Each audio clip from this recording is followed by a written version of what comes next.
هارمونس کې رسول الله صلی الله علیه وسلم ولار دی تلاوت کوي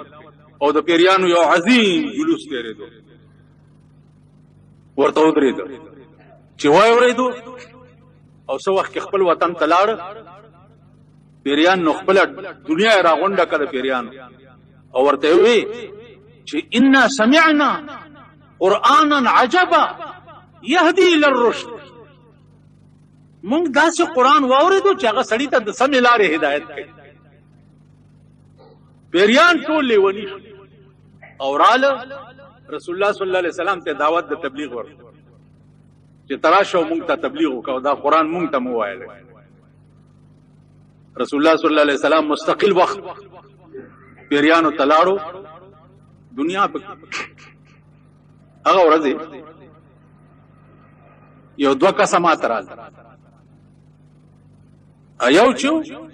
اوس کله داسې چل کوي کله داسې کوي کله شونډې خودي خبرې کوي مال چل څه دی بچا ول با سره عمر ګره راغله دی دیوبند فارغ دی او تا سره تی کتی مال سوق مال چې دا ور سره مرګره سوق دی دا بخي سوق دی وی جن دی په دیوبند کې دوره کړی دا د مولانا مدنی نه او ستا کتو ته راغلی نو زه ور سره دا خبرې چې کوم نو ورته چې تا ورته وخم او کنه وي ما ته وی چې ما ورته خایم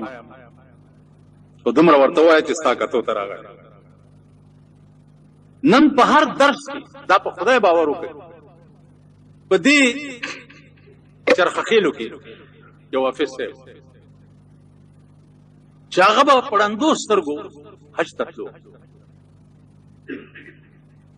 زګر تنشم ویلې چې هغه د کم قماش بزرګو داغه کم رتبه وا تقریر مې و داغه په جمعات کې ز سملاستم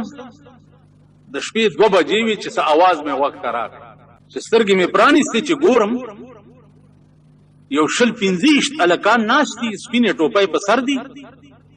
او لګیا دی حافظ صاحب نه گردان کوي نو زهریان شم چې په دې شپه څه کوي دا خیر مال طالبان به داغه سره درس به ډیر لوی چې سترګې مې پټې کې یو 15 منټه پس مې چې سترګې کولو کې نو یې سم او دې په مونږ ولاړ دي چې مونږ یو کوم نه څه دا ماشومان ته سبق څنګه ویلو دشا مالې حفیظي صاحب ما ته دا خبره کوي چې دا بیګا څه چل ولدان پیریان دي د ورځې زینې کېږي د شپې سبق سره